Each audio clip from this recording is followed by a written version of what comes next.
Welcome to the Mint Report, our wrap-up of the day's business news. Here are the top stories. India's GDP growth plunges to a 9-year low. Cabinet approves National Telecom Policy. And Indian markets fall on Thursday. We start with the condition of India's economy, which has performed far worse than most expectations.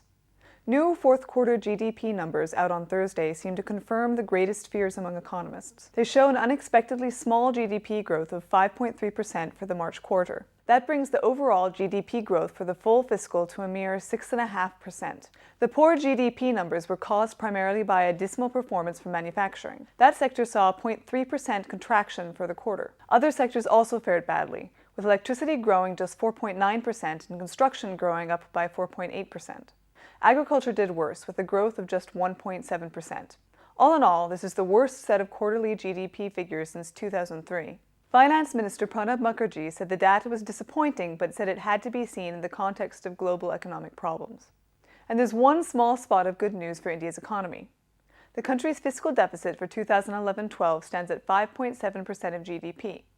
That's compared to the budget estimate of 5.9%. Of course, while these numbers show some promise, they're well above the comfort zone.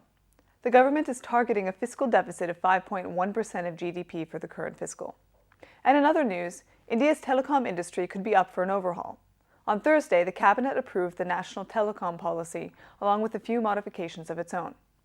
The new policy will separate licenses from spectrum. It will also aim at reaching a 70% tele-density by 2017 and 100% by 2030. Also, the government plans to review the TRI Act and retain the job of making policy. Finally, the policy authorizes the Department of Telecommunications to finalize the unified licensing regime. The new telecom policy comes even as the industry is in a state of turmoil after the 2G scandal.